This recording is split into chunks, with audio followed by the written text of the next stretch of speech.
Hello guys, today's topic is other theories related to craniofacial growth. इसके previous video में हमने 5 growth हमने देखे कि कैसे थ्योरीज ऑफ ग्रोथ हमने देखे हैं इसके पहले. नाउ अब अदर थ्योरीज़ की बात करें तो 3 थ्योरीज और हैं.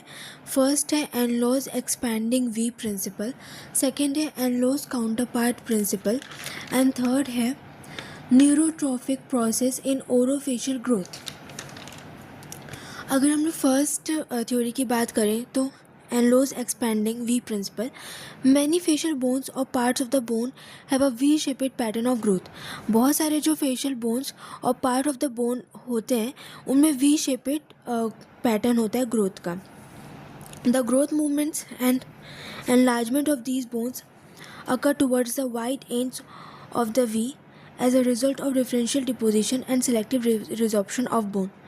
जो ग्रोथ मूवमेंट्स है और एनलार्जमेंट है इन बोन्स का वो mainly wide ends of the V में होता है. यानी कि वी का जो वाइड एंड होता है, एंड मतलब जहाँ पे वी एंड हो रहा है वहाँ पे जो 2 आर्म्स होते हैं ना, वहाँ पर हमारा ग्रोथ होता है, वी शेपेड ग्रोथ होता है.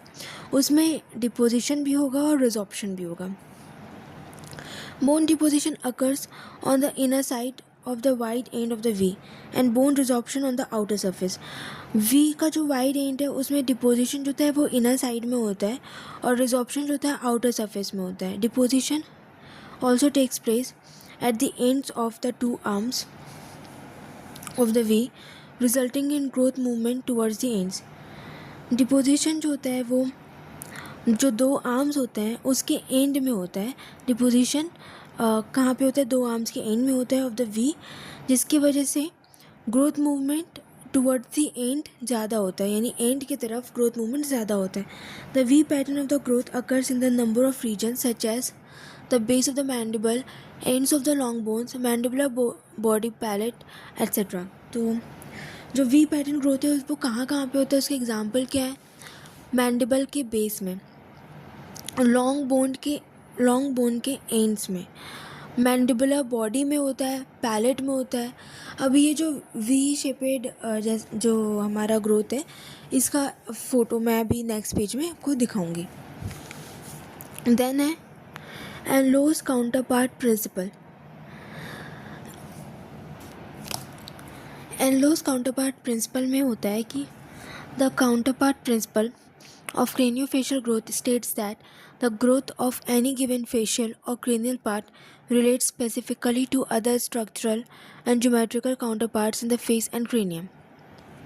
इसमें यह है कि क्रेनियोफेशियल ग्रोथ जो हो रहा है वो उस वजह से हो रहा है क्योंकि उसका एक काउंटर पार्ट है. ठीक है, अभी आगे बताती हूँ मैं. There are regional relationships throughout the whole face and cranium. If each regional part and its particular counterpart enlarge to the same extent, balanced growth occurs. अब जैसे फॉर एग्जाम्पल कि काउंटर पार्ट्स जो है nasomaxillary complex relates to the anterior cranial fossa. ये एक example है. Nasomaxillary complex क्या है? नाक और मैक्सिला. और एंटीरियर क्रेनियल फोसा क्या है? हमारा फोरहेड वाला पार्ट. तो जैसे एंटीरियर क्रेनियल फोसा बढ़ता है तो वो क्या करेगा?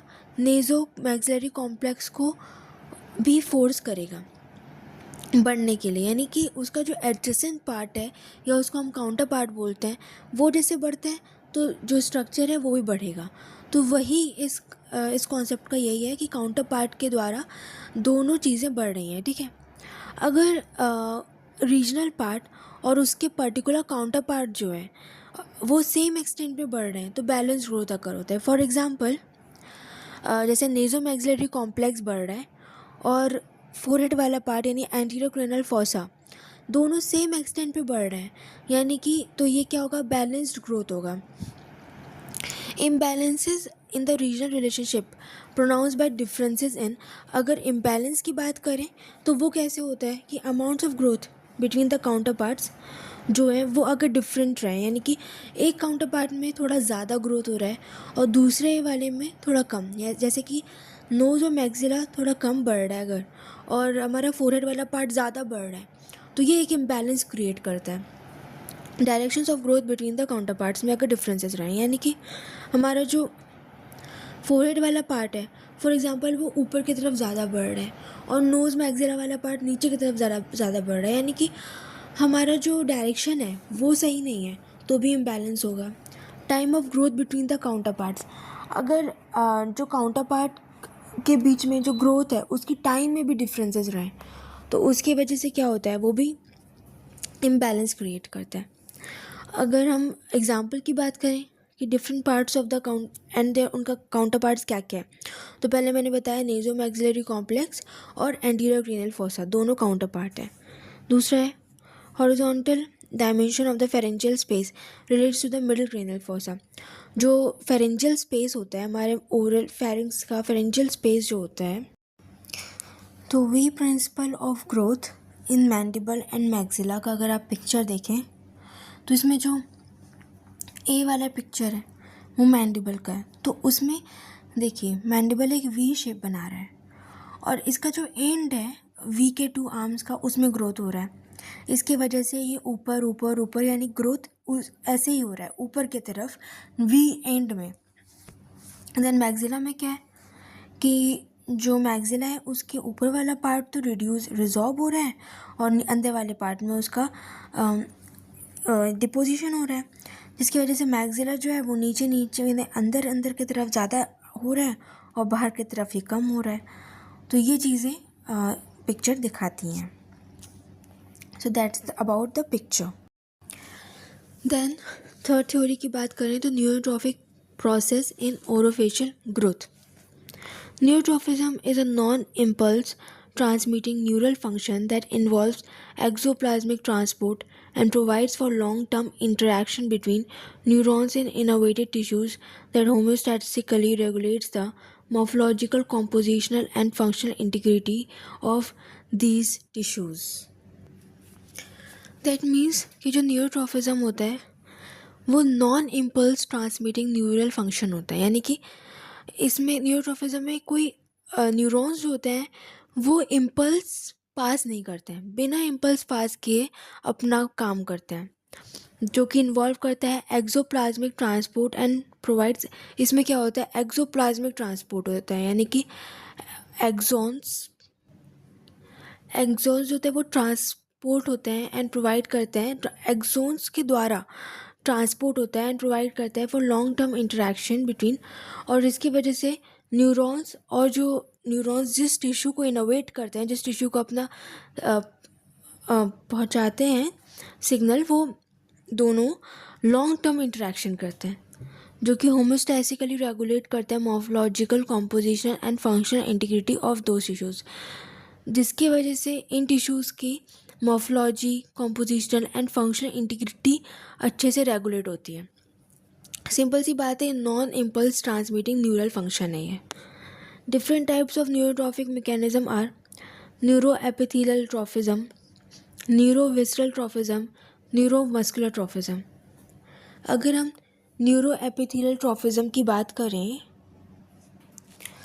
तो इसमें क्या है, epithelial mitosis and synthesis are neurotrophically controlled. जो एपिथेलियल का माइटोसिस होता है और सिंथेसिस एपिथेलियम का, वो न्यूरोट्रॉफिकली कंट्रोल होता है। If this neurotrophic process is lacking और इज़ डेफिशिएंट, अगर ये जो न्यूरोट्रॉफिक प्रोसेस होता है ये लैक कर रहा है या फिर डेफिशिएंट है, तो एबनॉर्मल एपिथेलियल ग्रोथ होगा, ओरोफेशियल हाइपोप्लेजिया होगा एंड माल फॉर्मेशन होगा। ये न्यूरोट्रॉफिक प्रोसेस है अगर ये लैक कर रहा है, अगर तो इसमें क्या हो गया कि एपिथेलियम का ग्रोथ प्रॉपर नहीं होता है। For example presence of taste buds, ये is dependent upon an intact innervation, यानी टेस्ट बर्ड्स का जो प्रेजेंस है वो इंटैक्ट इनोवेशन पे डिपेंड करता है। The nerves are not only important for sensation of taste but they also have a neurotrophic effect. Nerves होते हैं वो सिर्फ और सिर्फ टेस्ट के सेंसेशन के लिए इम्पॉर्टेंट नहीं होते हैं, लेकिन उनमें न्यूरोट्रॉफिक इफेक्ट भी होता है in sustaining healthy growth of the taste buds and nearby epithelial tissue. Neurotrophic effect की वजह से क्या होता है कि जो टेस्ट बर्ड्स है उनका हेल्दी ग्रोथ होगा और नियर बाय जो एपिथेलियल टिश्यूज़ हैं, जो कि टेस्ट बड्स के आजू बाजू टिश्यूज़ होते हैं एपिथेलियल, उनमें भी एक हेल्दी ग्रोथ होता है। तो नर्व्स सिर्फ और सिर्फ टेस्ट के सेंसेशन के लिए काम नहीं आते हैं, वो टेस्ट बड को ग्रोथ करने में भी काम आते हैं। If the taste buds R D innovated they become atrophic. अगर टेस्ट बड्स में इनोवेशन नहीं होता है, यानी कि न्यूरॉन्स अपना जो सिग्नल है वो नहीं भेजती है, तो टेस्ट बड्स एट्रोफिक हो सकता है, यानी कि ख़त्म हो सकता है। And so also the near by epithelial cells, और उसके साथ साथ जो नियर बाय एपिथेलियल सेल्स होते हैं वो भी ख़त्म हो सकते हैं। सेकेंड है neuromuscular trophism. Embryonic myogenesis is independent of neural innovation and trophic control. जो एम्ब्रियोनिक मायोजेनेसिस होता है, जब एम्ब्रियो होता है तो वो न्यूरल इनोवेशन और ट्रॉफिक कंट्रोल से इंडिपेंडेंट होता है, उसको कोई भी न्यूरल इनोवेशन की ज़रूरत नहीं पड़ती है एम्ब्रियो को। लेकिन जब वो मायोब्लास्ट स्टेज में पहुंच जाता है ऑफ डिफ्रेंशिएशन, क्योंकि एम्ब्रियो डिफ्रेंशिएशन होते हैं एम्ब्रियो में, तो जब डिफ्रेंशिएशन कर करके वो मायोब्लास्ट स्टेज पे पहुंच जाता है, तो neural innovation establish without which further myogenesis usually can not continue. तो मायोब्लास्ट स्टेज में न्यूरल इनोवेशन स्टैब्लिश होता है, जिसकी वजह से आगे का मायोजेनेसिस कंटिन्यू हो ही नहीं सकता। जिसके अलावा मतलब कि अगर न्यूरल इनोवेशन ना हो तो आगे का मायोजेनेसिस ना हो। Neurovisceral trophism. The salivary glands, fat tissues and other organs are trophically regulated at least in part. salivary glands होते हैं, फैट टिश्यूज़ होते हैं, और जो दूसरे ऑर्गन्स होते हैं ये ट्रॉफिकली रेगुलेटेड होते हैं, यानी कि ये जो salivary glands, फैट टिश्यूज़ और दूसरे ऑर्गन्स होते हैं ये न्यूरॉन्स के द्वारा रेगुलेटेड होते हैं, कुछ पार्ट्स में ही भले ही कुछ पार्ट्स में ही, लेकिन न्यूरॉन्स का इन पे बहुत बड़ा असर होता है।